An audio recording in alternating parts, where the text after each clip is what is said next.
Мен Джек Шанковпын.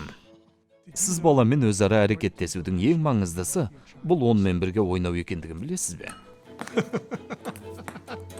Балаңыздың миын дамыту өте күрделі болып көрінуі мүмкін. Енді бойыңызды еркін ұстаңыз да терең демалыңыз. Бала тәрбиесі бұл ғылымнан гөрі өнер болар. Менің атым Джек Шанков, және бұл менің ойын арқылы балаларыңыздың миын дамыту жайлы шағын шеберлік сабағым. Бала өмірінің алғашқы жылдары өте маңызды. Өйткені кішкентай бүлдіршіндердің алатын тәжірибесі және олардың жақын адамдармен қарым-қатынасы олардың миын түгелімен дерлік қалыптастырады. Және осы ерте шақта қалыптасу баланың оқуы мен мінез құлқына, физикалық және психикалық денсаулығына өмір бойы әсер етеді. Бала өмірінің алғашқы жылдарының маңыздылығы өте зор. Баланың және әсіресе кішкентай сәбидің миын дамытуға ықпал ету үшін кез келген ата-ананың қолынан келетін ең маңызды ісі бұл бөбегін танып білу, оның беретін белгілерін түсіну, біздің беру мен қайтару деп атаған қарым-қатынасты құруды үйрену. Беру мен қайтару бұл ойын сияқты. Мен озып келем. Беру мен қайтару деген осы. Уақыт өте келе және тәжірибеленген сайын нәтижеңіз жақсара түседі. Беру мен қайтару ойыны екі жақты болып табылатын өзара әрекеттесудің маңыздылығын айқын көрсетеді. Бала береді, жымияды, былдырлайды, ымдайды, ал ересек адам оған қайтарады. Баланың жасаған іс-қимылын қайталап көрсетеді. Бала дыбыс шығарады, және сіз де оған жауап ретінде сол дыбысты қайталайсыз. Бала бір затты қолымен көрсетеді. Сіз де сол затқа қарап қолыңызбен көрсетесіз. Ойынның мәні осы. Бұл екі бағытта жүреді. Баланың өзі бастауы мүмкін. Ата-анасы да бастай алады. Негізгісі сіздің қалай жауап беруіңізде. Беру мен қайтару бірінші талпыныстан істеп кетуі міндетті емес. Бірақ іс жүзінде неғұрлым көп қолдансаңыз, соғұрлым оңай бола түседі. Өте кішкентай балалар барлығын ойын арқылы үйренеді. Ойын бұл жаңа нәрсені тану. Ойын бұл жаңа нәрсені байқап көру.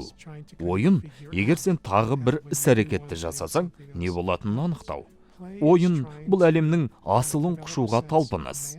Осының көбі үйренуге мүмкіндік беретін қауіпсіз ортаның арқасында жүзеге асырылады. Көп ойнау, кішкентай бала мен ата-ана арасындағы көп өзара әрекеттесу, беру мен қайтару санатына жатады. Кейбір ойындарда бала өз бетінше ойнайды. Мен беру мен қайтару идеясын жеңіл, жылы шыраймен және еркін жасайтын нәрсеге айналдырар едім. Сіз баламен оны тамақтандырғанда, киімін ауыстырғанда, оны шомылдырып жатқанда ойнауыңызға болады.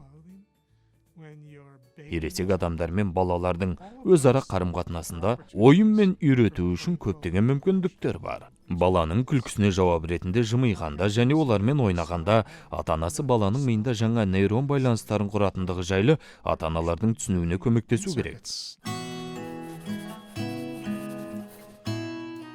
Бала нәрестелік кезден бастап көрнекі түрде, сонымен қатар дыбыс арқылы өзара әрекеттесу, баланың көзіне қарау, осындай жеке байланысты орнату, баланың сезімдеріне жауап қату балалар үшін өте маңызды. Олардың кейбіреулеріне мыналар жатады. Тығылмашақ, сіз бетіңізді жабасыз. Балақай қайда екен? Ол осында. Алақай. Бала үлкен бекен? Қандай үлкен? Ең жақсы ойындар баланың өсуіне мүмкіндік беретін эмоционалды қауіпсіздік сезімін тудырады. Сіз бетіңізді матамен жауып, тығылмашақ ойнаған кезде, балалар осы арқылы үйренеді. Сіз осылай істеген сайын балаңыз неге мәз болады? Біріншіден бұл өзара және әрекеттесу, бұл рахаттану сезімін сыйлайды. Екіншіден бала заттардың жоғалып және қайта пайда болатындығы жайлы және олардың қай кезде болмасын өмірде бар екендігі жайлы тұжырымдаманы ұғына бастайды. Егер бала бұны қайтадан қайталағысы келсе, оның себебі бар. Және де оның себебі баланың миы. Мен мұны меңгеріп жатырмын. Осының арқасында мен көп нәрсені үйренудемін. Мен осы процестен ләззат алудамын деп хабар бергені. Өзіңізден сұраңыз. Менің балам не істегенді ұнатады? Сосын Сіздің ойыңызша бала неге мұны ұнататындығын өзіңізден сұраңыз. Жауабы қашанда мынадай.